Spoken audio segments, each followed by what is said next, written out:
Stay tuned and let's check out this Marvel Legends Elektra Daredevil from the new Spider-Man wave.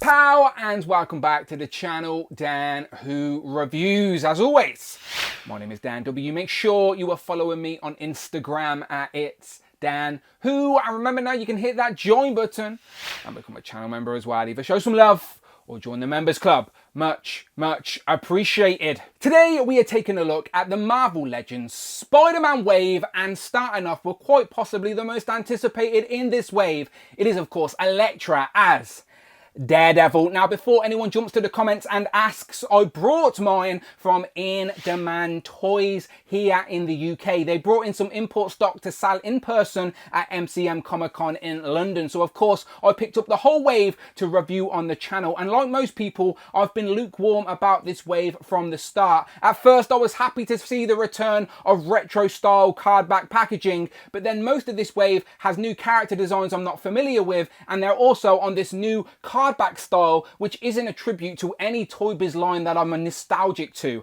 but it is still nice in person. And ultimately, I think we can all agree this is better than plastic free packaging. We would all rather see the product we are buying and the accessories it comes with, the best paint apps, etc. This whole wave though unfortunately has a theme of being lackluster with accessories, and because it's on a card back, there's also no Build-A-Figure piece, so the community are struggling to see the value here, and I don't disagree. It is definitely frustrating, and not everybody is a sucker like me for the card back packaging, but I do like this Elektra design, and she is on a new pinless body, so let's focus on that. And the packaging, again, it's nice in hand. It is a nice quirky new design. Maybe this is a theme they will continue moving forward for the next generation of collectors. We shall see. But it says Elektra Natchios, Daredevil on the front, Spider-Man up top. On the back we get a digital render and we see the return of a write-up. So it says Elektra Daredevil, martial artist and former assassin Elektra Natchios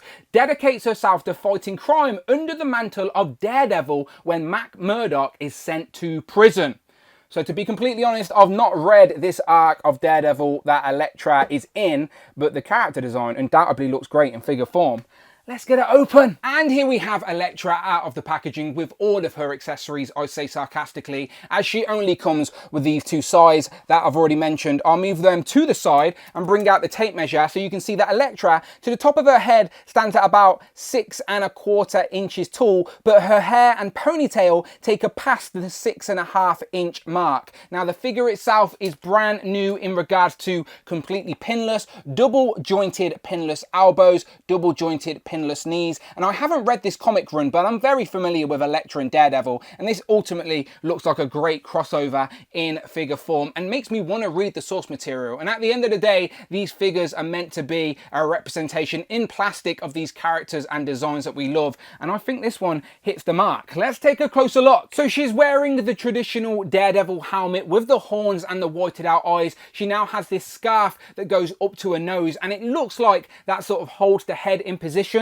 but it's made of a soft enough plastic where you can actually still articulate the head behind the scarf and get her in different poses. The scarf itself is nicely sculpted with all the creases, and it does run all the way down the back, as you can see. So I want to take that off to give you a closer look at the head sculpt first, and you can see that reveals half of Elektra's face with the matching red lipstick, and the actual cowl itself is sculpted on there, so it's really nicely done. And there we have the separate scarf that we'll come back to. Her hair is in this like double bun ponytail with the red rope in between. Nicely sculpted, done in all black, but don't try twisting on this or posing this. There is no point of articulation, and the piece of plastic connecting to the head is very small, so you may risk breaking that. The head itself is on a dumbbell joint, so lots of range in tilt, looking down, burying the chin, looking up and swivel, and as you've seen, the scarf doesn't hinder that too much. And there we have her double D's on her chest. No, not those type of double D's. Nicely done. Down to the belt, which is a separate piece. piece, as you can see, with this skirt trailing off on the front and on the back, sort of sculpted in this sort of dramatic sort of windswept pose. And then overall, the rest of the figure is just black and red with like the sculpted bands on the wrists and on the arms, moving down to the legs with these like baggy sort of trousers, sculpted, tighter at the knees, and then more wraps down at the boots, and the boot does have the swivel there as well. So just looking at articulation while we're this close up, we've got the arms that go all the way up, double jointed elbow, sorry, with the single swivel at the bicep. So lots of range there, side to side hinge on the wrists. She's got the ball joint at the top of the diaphragm, so you get your tilt, and then you get not a lot of front, to be honest. Like, I'm trying to move that forward, it's not moving, but she will go really far back. So really far back, and then just not a lot forward. There's definitely something hindering that underneath the figure. So more back than forward. The legs will go that far forward.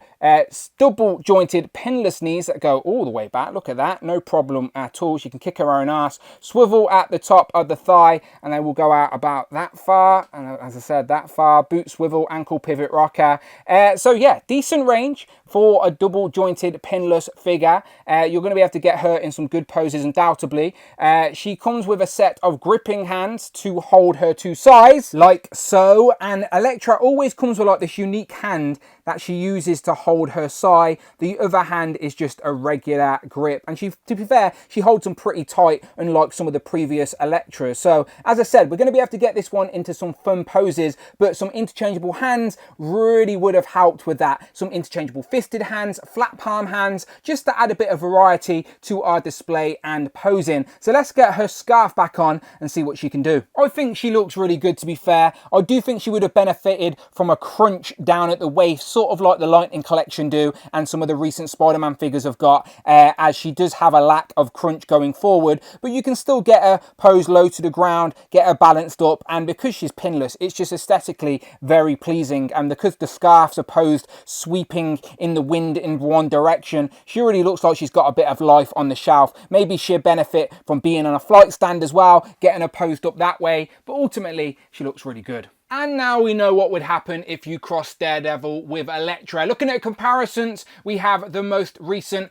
pinless Daredevil from the free pack, and then we've got the red Elektra. We also have the white one, but now you can see the scale between all of them. Daredevil's still the tallest, only just though, and I think the new Elektra is just a smidge, like a smidge taller than the recent Elektra. But I do want to see if this Elektra head will fit on the new body, and it sort of works. The head pops on the peg, and then the red bandana is broken up with the hair, so it doesn't need to exactly match the body, even though it is close enough. So there you go. If you have that old Elektra, even though it doesn't have the digital face printing tech, it still works. Bringing in the other recent white Elektra from the Daredevil free pack, showing off on a white background is never a good idea, Dan, but she is double jointed pinless and has the digital face printing tech on her face. A beautiful figure. We just need this version of Elektra now in the red with all the upgrades, so we can get rid of this version. But you have a few choices for your Elektra on the shelf now. Now bringing back in all the Daredevils, I am missing a couple, but here we have the main red versions of the Daredevils. We've got the Hobgoblin Daredevil, the Amazon 4-pack Defenders Daredevil, the recent 3-pack Daredevil, and then the Shadowlands Daredevil with the Elektra Daredevil in the middle. So lots of Daredevils to choose from,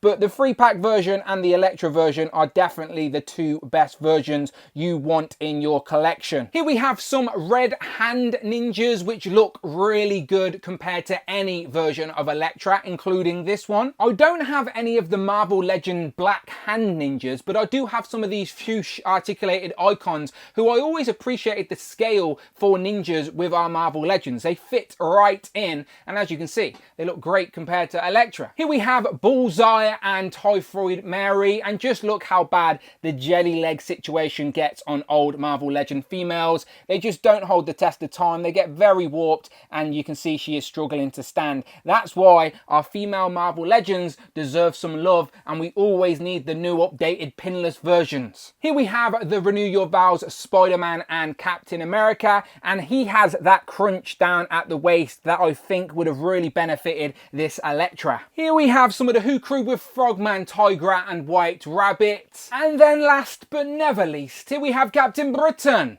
and Hal Fire Hank. So, final thoughts on this Marvel Legends Spider-Man wave, Daredevil, Elektra. I think when it's all said and done, this is going to be people's favourite from the wave, as it is the most updated Marvel Legend we are getting, as it's completely pinless. It has all the double jointed articulation you want your females to have. The sad thing is the lack of accessories. She would have really benefited from a couple of interchangeable hands at least. And also I think the crunch at the waist would have helped with articulation too, but it isn't a big deal for me personally, but I know people would appreciate that. And also just the wash, like she has some really nice texture on the figure, on the boots, on the gloves. Like just throw a little black wash on there and it would really bring out that detail and that sculpt that is already on the figure. It's just lacking in a little bit of paint, but otherwise it's a great figure. I really like it, and a nice addition to our sort of street level Marvel Legends. But it doesn't matter what I think. What do you think? You can love it, you can hate it, you can let me know in the comments below. And if you like Marvel Legends, then you're in the right place. Check out the videos tab, find the playlists, but most importantly, please hit that subscribe button, hit all on the notification bell, don't miss out on a video, and please hit that join button, become a channel member, either show some love or join the members club. Much